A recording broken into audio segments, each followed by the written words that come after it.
It was a beautiful sunny summer day, and the Appleton family gathered on the patio. Craig, the head of the family, was sitting in the shade of the gazebo, with a robe draped over his shoulders and a black blindfold over his eyes. He sipped his coffee, enjoying its tart aroma, as the sunlight made its way through the greenery of the garden, playing on the surface of the table. There was a sense of lightness and relaxation, but this peaceful moment seemed to be nothing more than an illusion. On a chaise longue nearby, Diana San, his young and attractive wife, looked the epitome of glamour and grace.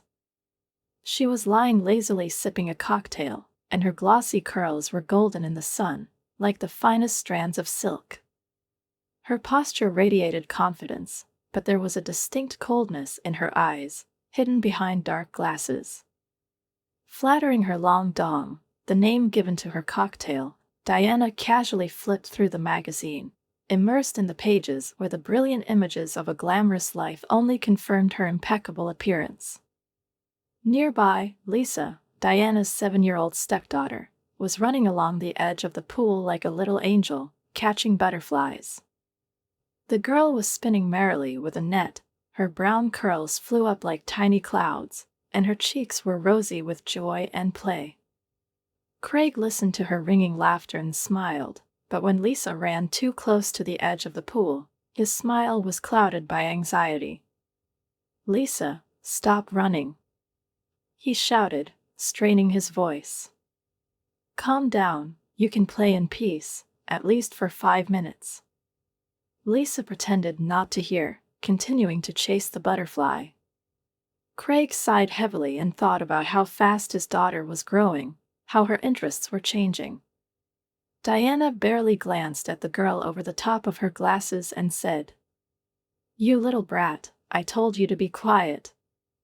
Lisa, accustomed to her stepmother's displeased tone, did not even flinch, but stopped anyway, absently looking at a huge butterfly with colorful wings that landed at the very edge of the pool. For a moment, the girl froze, mesmerized by the beauty of the fragile creature. She took her phone out of her pocket and cautiously approached, trying to capture this magical moment.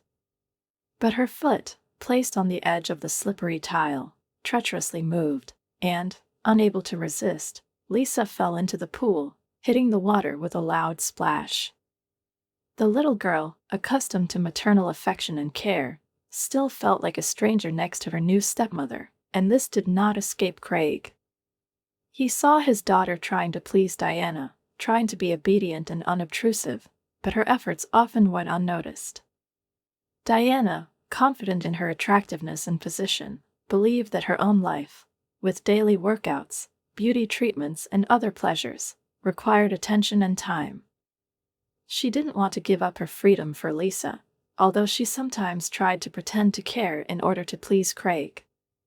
And yet, in the girl's eyes, her footsteps seemed cold, like a barrier that could not be overcome.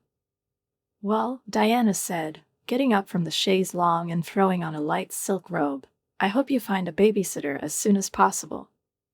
You know how much I love you, but I really need more time for myself. I also have my own life, my own interests, and being tied to Lisa all day is not for me.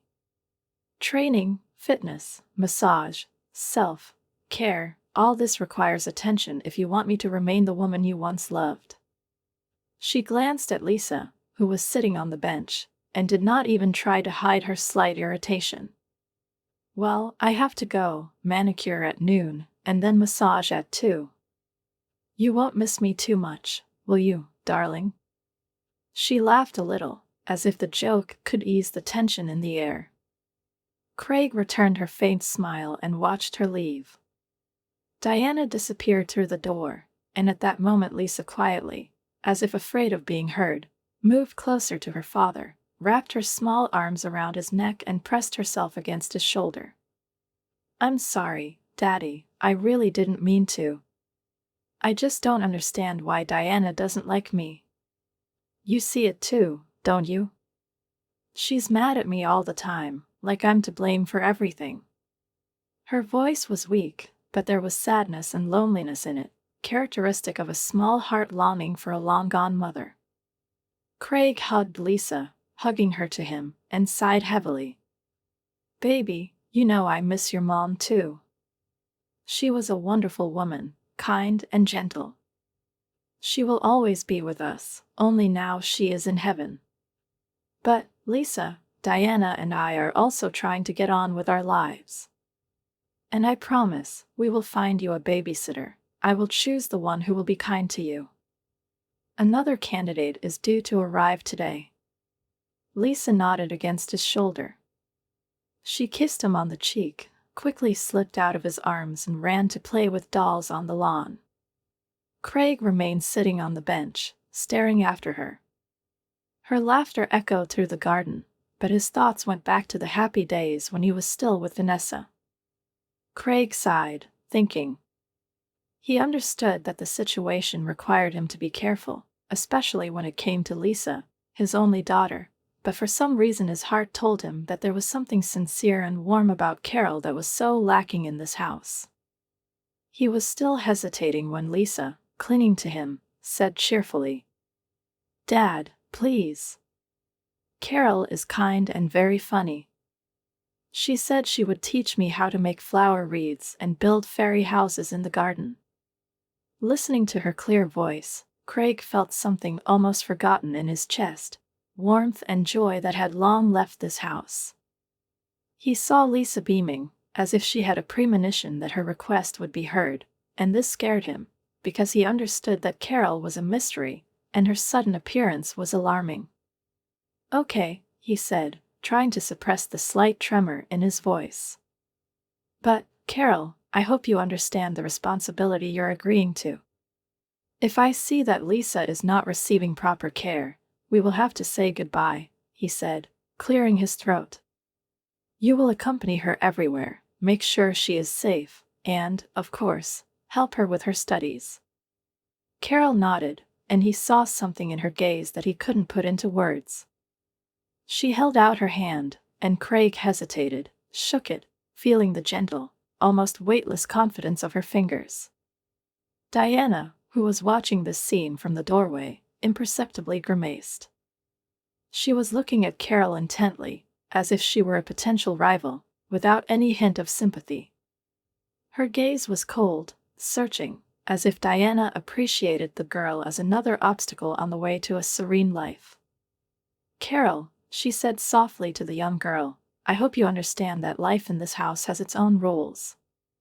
Your job is not just looking after a child, it's a whole world of responsibility and discipline. Lisa is not an easy child, and I expect you to keep her behavior within the bounds of decency." But Carol was not embarrassed. Her gaze remained confident and calm. "Mrs. Appleton, I promise that Lisa will always be under reliable protection.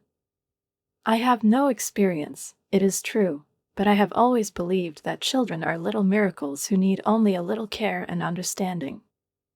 Craig, catching this hidden polite steadfastness in her words, felt that he had made the right decision, although Diana continued to watch Carol with icy disapproval.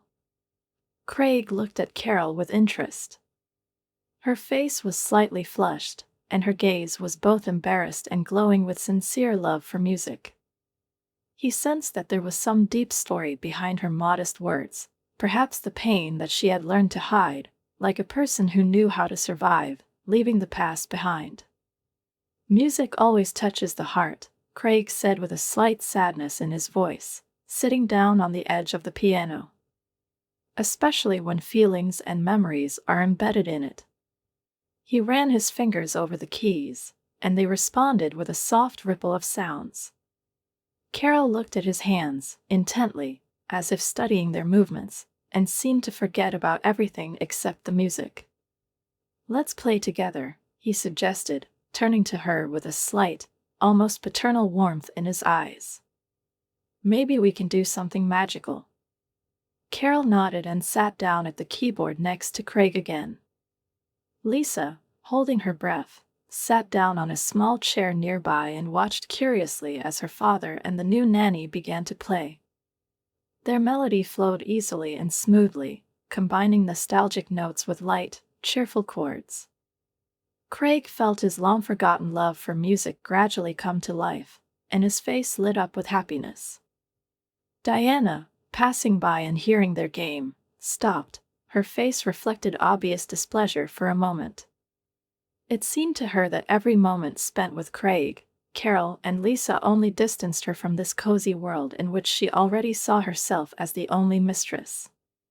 She watched her husband, forgetting about his blindness, find joy in communicating with this young girl and his own daughter, and her heart was filled with vague envy and irritation. However, she restrained herself as she walked past, only saying to herself, "Wow, now this mansion has turned into a circus." Craig listened to Carol, and his heart sank with every word she said. He couldn't believe that such an injustice could happen to a woman who seemed to live for her son and music. Rachel's story reminded him how cruel the world can be when slander and power end up in the hands of unscrupulous people. Longing and sadness overwhelmed him when he imagined the face of this mother, separated from her child, lonely and rejected. Carol was looking at Craig, her eyes shining with excitement too. "She was trying to fight, sir," Carol continued in a strangled voice. "But when all the doors close one by one, even the strongest person begins to break down. Rachel has always been steadfast, but it broke her. She doesn't give up even now, goes to the courts every week, writes statements, tries to prove that it was a setup, but no one wants to hear her voice." Craig felt a surge of indignation and sadness. He, a man who has devoted his whole life to work, who is used to the fact that with money and power you can find justice, suddenly realized how little it means to those who face the system alone. "This is terrible," he whispered, barely holding back the rage bursting from his chest. "It's impossible to just look at it without doing anything. How did it happen that she was treated so cruelly?" Carol shook her head, looking down at her hands, as if Rachel's face, filled with grief and despair, was standing in front of her eyes. "I do not know," she replied. "She says that she once fell in love with a man who ruined her life. This director, he became her curse. She says that every time she sees him, she remembers how wonderful he seemed before, when they met at the same concert. She was only 20, and she didn't see him as an enemy." Craig leaned back in his chair, looking thoughtfully at the piano. Old memories of his first wife stirred inside him again, of her love, purity, and the sacrifices she made for their family. Craig remembered that summer, when he first distanced himself from Rachel, carried away by his ambitions and desire for success. She tried to understand him, said that their love was capable of overcoming all difficulties, but there was an obstacle between them, invisible, but tangible. Craig thought he was doing the right thing, because he wanted a better future for both of them. However, her simple, guileless nature, her tender attachment to music and to a life that did not need luxury, became almost annoying for him. They stayed together for a while, but the tension grew. Craig tried to delve into her vision of life, but his views were increasingly moving away from the dreamy and selfless Rachel. Their childhood love, so bright and sincere, began to fade, giving way to uncertainty and disappointment. And one rainy autumn evening, when the streets were deserted and the cold wind was whirling the leaves, they parted. Rachel accepted his decision calmly, as if she understood that he had to go this way. She quietly wished him luck and left without saying another word. Craig tried to forget her, but the memory of Rachel came back every time he heard a familiar melody or saw a girl on the street with a folder of music like hers. Soon he was completely immersed in business, focusing on his career and closing his heart to memories of the past. Years have passed, and he has become a successful man. He got married, fell in love again, lost, but the memories of Rachel always burned him somewhere in the depths of his soul, like the echo of a melody that had not been played to the end. Now, sitting in a dark office with his eyes closed, he seemed to see that thin girl with big bows and an open, warm smile in front of him again. Her image was so vivid, as if time had not passed, as if he was again a 15-year-old boy who was looking at his first love with trepidation. Craig sighed and wiped away his tears, feeling the past overtake him, colliding with the present. If this woman, little Adam's mother, is really the same Rachel, he must help her. Craig froze when he heard soft, melodious footsteps that reminded him of every breath, every moment of that distant youth. He sat in his office, clasping his hands to hide his trembling, and tried to imagine her face, changed over the years, but still painfully familiar. In his mind's eye, he saw that young Rachel, so sweet and sincere, with huge bows in her hair and a radiant smile that was once enough to light up the whole world for him. When Carol quietly led Rachel into the office, her voice, calm and sonorous, tore an invisible veil from his soul, bringing him back to the past, making him hold his breath. "Craig. It's you?" Her name sounded, and it seemed to Craig that it was a whisper from his sweetest dreams. He tried to make out her features, but because of the fog in his eyes, he saw only her appearance, the delicate outline of her figure and a scattering of blonde hair, as in his youth. Carol slipped out of the room, leaving them alone, as if realizing that her presence was unnecessary. "Rachel," he said, and his voice broke. Everything he was going to say seemed to be drowned in surging feelings. He felt the youthful awe and fear that he had felt when they were just two young, hopeful children who had not yet experienced betrayal or disappointment. Rachel came closer, and now her image became a little clearer, and the scent of her perfume seemed to fill the entire space. He could feel her gaze, full of sadness and unspoken words, piercing through him, exposing old wounds that he thought had healed long ago. "I had no idea. I couldn't believe it was you, Craig. How long has it been, and how much has happened?" Her voice trembled slightly, and in every word there was pain hidden behind a soft shade of longing. Craig opened his mouth to say something, but there were no words. How many times had he imagined this meeting, thought about what he would say to her if he met her again? But now, when they were separated not only by years, but also by a chasm of lost opportunities and mistakes, he realized how difficult it was to find the right words. "Rachel, I have so much to tell you. I didn't think you'd come back into my life," he finally breathed out, and his voice sounded barely audible, as if the soul itself had whispered. She lowered her eyes, and he felt her bitterness and pain slowly bring him back to the past, to the day when he left her to pursue dreams of wealth and success. Rachel, holding the phone, felt an icy shiver run down her spine. It was hard for her to imagine that now she would have to enter into this humiliating confrontation, that she would be forced to pretend to be submissive and resigned. But for Adam's sake, she was willing to endure anything.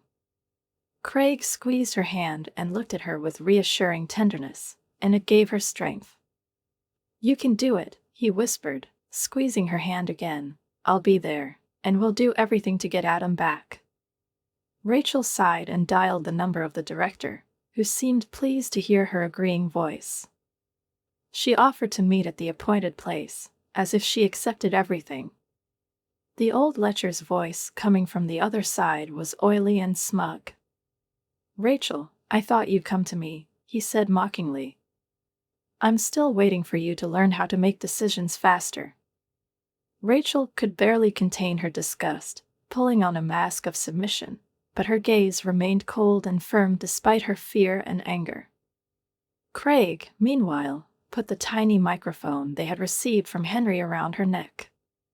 It was a risky move, but they needed to get a confession in any way to break his false hold on her. According to the plan, Rachel met with the director in his office. As soon as she entered, he, without hiding his satisfied smile, gave her his hand and, barely touching her, held her palm in his tenacious fingers, as if she was already under his control. "You see, Rachel, money and connections rule the world. If you hadn't been stubborn, You could have avoided all this. Wouldn't it be better for your boy to stay with you? Rachel felt her heart constrict with anger. But she forced herself to look at him calmly. Her voice was even and submissive. You're right. I was being unreasonable. Maybe things really could have been simpler. But why was it necessary to arrange all this? Why not just talk to me? The director grinned, looking at her with pleased insolence. You know, people like you, Rachel, only understand power when they're threatened. Did you think I'd let some girl humiliate me?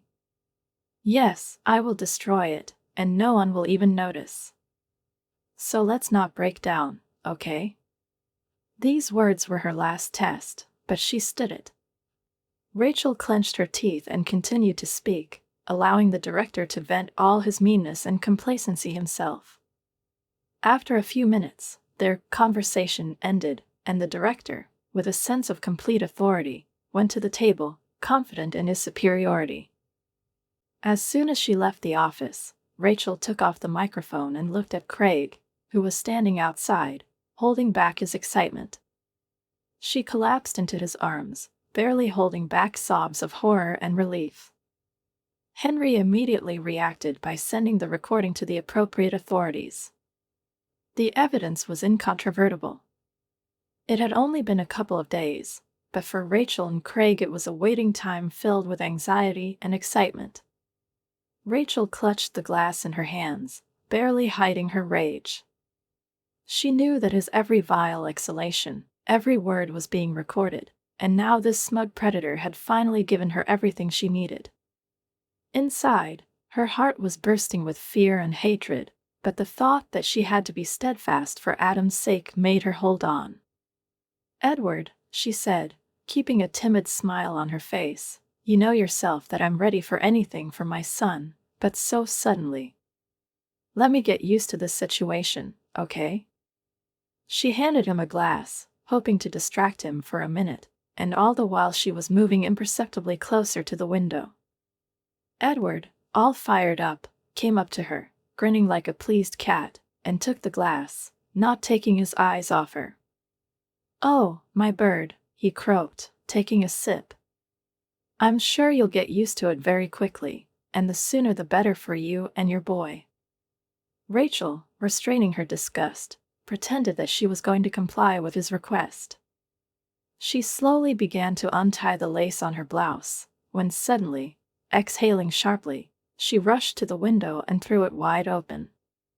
A faint hope of help was her only anchor, and she shouted, trying not to let the tremor in her voice show. Edward, you know, I think it would be better in the fresh air, don't you? Edward frowned, not understanding why she needed to open the window, but before he could approach, the operatives burst into the office. Their appearance stunned him, and he recoiled, realizing that he had been trapped all this time. One of the operatives grabbed his arm, and Edward, shaking with rage, began to pull away. Rachel, you're just a pathetic creature. He roared, realizing that Rachel's plan had succeeded. She looked at him without feeling the slightest regret. Her face was cold and unyielding, and there was a fire in her eyes that used to glow only when she talked about music or her son. The operatives took Edward out, and Rachel, sinking into a chair, felt light for the first time in a long time. The heaviness she had been living with all this time was finally starting to subside. Craig froze for a moment, feeling the growing tension coming from Diana. Her voice was full of hidden malice that needed no words to express. He understood that sooner or later this conversation had to take place, and now that Rachel was there again, when those old feelings awoke in him, he realized that his affection for Diana was superficial, fleeting, and devoid of that deep warmth that he always felt for his first love.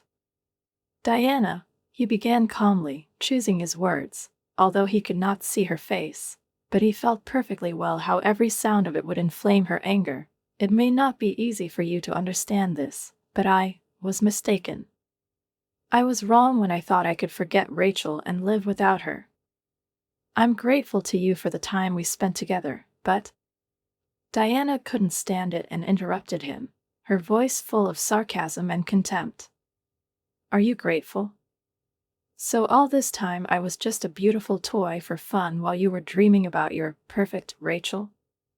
You couldn't forget her, but that didn't stop you from making me your wife, enjoying my youth while she was suffering, you see. Craig sighed heavily, feeling the flash of anger recede, giving way to a deep understanding. He really was wrong in front of Diana. He made a choice driven not by his heart, but by a selfish desire to numb the pain of the past. I'm sorry, Diana. You're right. I have never given you what you deserve, and I understand that I cannot continue this farce. You are young and beautiful. You will find someone who will really love you, who will appreciate and accept you completely. Diana grinned, her face contorted with indignation and disappointment. Oh, make no mistake, I'll find it, she hissed furiously. Just don't think that it will be so easy to leave me. You're going to pay for everything, Craig. For every deception, for every look you cast in her direction while I was around. Craig listened to her in silence. He knew that this page of his life had come to an end. His thoughts went back to Rachel, to their son Adam, to the new hope he had found in this second, unexpected finding of a family. Craig watched silently as Diana changed her tone and tried to take control of the situation, like a theater director whose actors suddenly got out of control of the script. Her voice suddenly became affectionate, almost pleading, like a beloved wife caring for her sick husband, and she stretched out her arms to him, as if to comfort him. Darling, you don't need to ruin everything now. We're both tired, it's all nerves, you know. Her voice was sweet and soft, like a trap hiding the edge of pain he knew all too well. You know I want you to get better. The doctor clearly said that the operation is not a matter of 1 week. You need to rest, gain strength, and I will be there to help you. Aren't we a couple? Craig chuckled bitterly, feeling her words creep into his mind like a snake, searching for weaknesses in his resolve. He had long understood how convincing this woman could be, how easily she used affectionate words to get what she wanted, how she took everything she needed from life and discarded the superfluous. But now he could no longer pretend that all this was just tension, just fatigue. Diana, he said, his voice low and firm, let's not waste time on deception. We both know this is the end. You are here because it was convenient for you, because I could offer you a beautiful life, gifts, in a secular environment. But neither you nor I are deluded about our feelings anymore. He paused, feeling her hand freeze a little, and continued. Are you saying that you don't want to take care of other people's children and of a blind husband? Then go away, Diana. Take what you consider yours and start your life over again, because, as you said, you are 25 years old, and your whole life is ahead. Diana realized that trying to put pressure on his emotions wasn't working, and her eyes flashed with rage. She clenched her hands into fists, her face contorted, deprived of the pretended tenderness. You're going to regret this, Craig, she hissed, backing away. Do you think you'll find happiness with this Rachel of yours and her baby? She ruined your life when you were young, and she's going to ruin it again now. And I will take everything that is rightfully mine. Craig watched her in silence, feeling neither anger nor regret, only the cold clarity that this chapter of his life was indeed over. He let Diana leave without saying another word, and when he was left alone, he felt the weight of unnecessary passions and fake relationships fall off his shoulders. But it all sounded so insincere and fake that Craig just pushed his wife away and replied sharply. As you wish, Diana. I've said it all. Excuse me, I need to listen to the recording of the meeting sent by my deputy. Diana, fuming, quickly left the man's office. A hurricane of rage raged inside her. Oh, you poor invalid, she whispered through her teeth. Leaves me an apartment? What should I live on?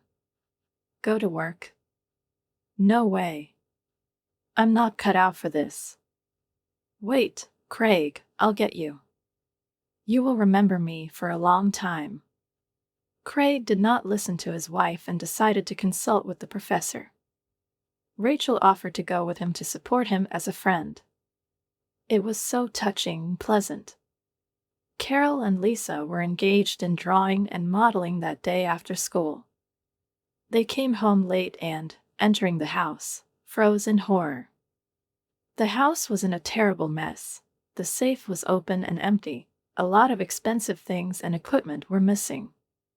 Carol was scared to death and immediately called Craig. We have an emergency. Lisa and I have just returned, and your house has been robbed. Everything is upside down, the safe is open, there is no TV. You had documents on your shelf, maybe something else was missing. I can't tell right away. I've already called the police, come quickly. The man ordered Carol. Okay, go with Lisa to the nursery, lock yourself in and don't open the door to anyone until I come. I'll be there soon. He immediately forgot about his illness. Craig turned on the surveillance footage and was horrified by what he saw. Diana and the driver Tim ran around the house grabbing everything they could: electronics, jewelry, money, and securities. The wife had no idea that hidden cameras were installed in the house, so she couldn't restrain herself and screamed. You'll see, hubby, you'll remember me. But Tim replied angrily. What an accident that we couldn't finish him off then, but only blinded him. Otherwise, they would have sent Lisa to an orphanage and lived here like kings. And where did this patron come from? They've never been there before. Diana shouted at Tim to hurry up, as the babysitter and Lisa could return at any minute. They needed to sell everything quickly and book tickets to a warm place. Craig was in shock. The police quickly took fingerprints and rushed to catch a couple of lovers. Craig's daughter hugged and comforted her father. I told you a long time ago, Dad, Diana doesn't love us. She's mean and bad, and you didn't believe me. You're going to kick her out now, aren't you? Craig kissed his princess. You're growing up so fast. Yes, Diana won't be living with us anymore. But I would like to introduce you to a good woman. Do you remember when she came to visit us once? Her name is Rachel, and she has a son, Adam. He's your brother. It's a long story, you'll understand when you grow up. I really hope you two get along. Diana and Tim will definitely be punished by the police and sent to prison. Rachel, standing in front of Craig in the hospital corridor, could not hold back the tears that glistened in her eyes, reflecting the light of the lamps and his loving gaze. She didn't seem to believe that all these words were really addressed to her, that the man she once thought was lost forever had regained the ability to see her, their children, and this common new world that was now before their eyes. Craig, she whispered, coming closer and touching his hand gently, as if afraid to break the magic of this moment. I couldn't even imagine that we would be standing next to each other like this again. So many years have passed. He took her hand and squeezed it tightly, feeling how her heart was beating, how the thin line of her eyelashes shimmered in the light, how her hair shone, as if in that distant youth. He smiled, trying to memorize every detail, every stroke of her face, as if he was filling the void of all the lost years. Rachel, it's a miracle that you're here, that you've been in my thoughts all this time and finally returned to my life. All this time I thought that I had left you in the past, but I realized that love knows neither time nor boundaries. She just lived somewhere inside me and waited in the wings. She smiled softly, running her hand over his cheek, and Craig felt his heart fill with warmth again. At that moment, Lisa and Adam ran past them, laughing and jostling. They were enthusiastically discussing something of their own, childish, as if they had always been brother and sister.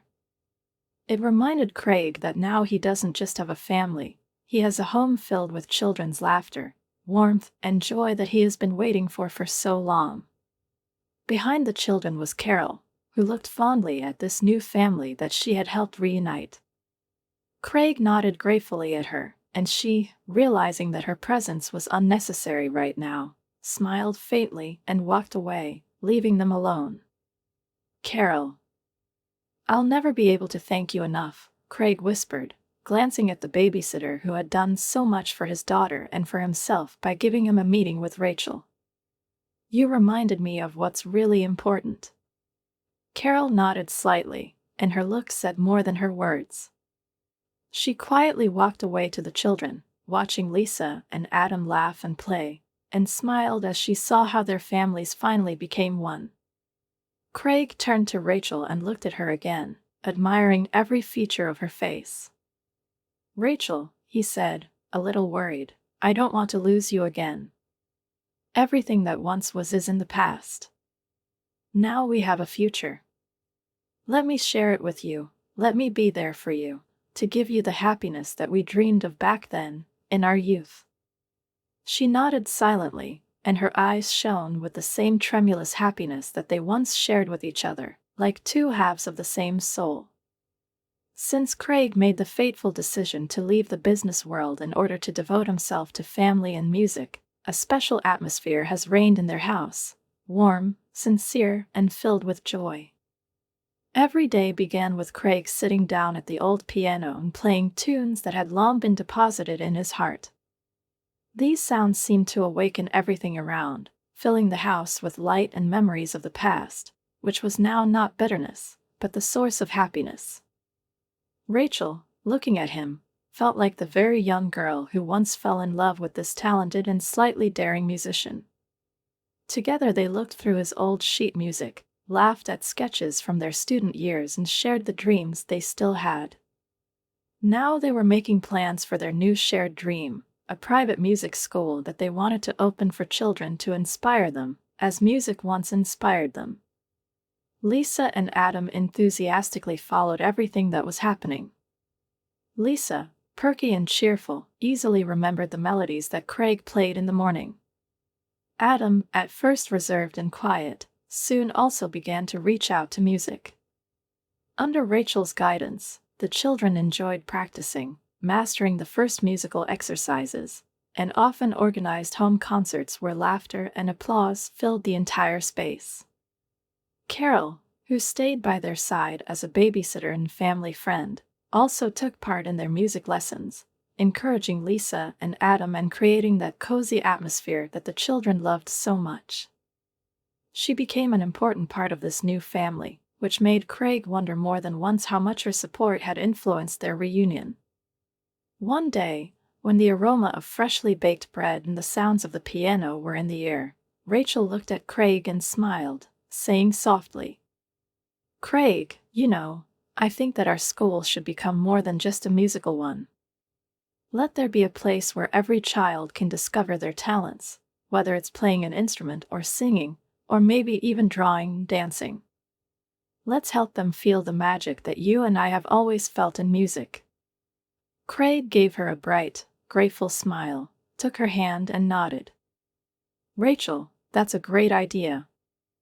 Let this place become a refuge and a source of inspiration for children, as it once was for us. That's how their school was born, which became not only an educational center, but also the living heart of their new family. Every day it was filled with new voices, the sounds of instruments and joyful children's smiles, reflecting the harmony that Craig and Rachel managed to find after going through a long and difficult path. Craig, having found true harmony, which he had missed so much all these years, felt like he was reborn. Now every day brought joy and inspiration, from warm family matinees, when the whole house was filled with the laughter of children, to quiet evening hours, when he and Rachel composed music together, intertwining their voices and emotions into melodies that only the two of them understood. The music school they created became a place of attraction for all the surrounding children and their parents. There was always music in the small cozy school, Lisa's piano, the clear rhythm of the drums and Adam's guitar chords. These sounds were like the heartbeat of their family, strong, united, and happy.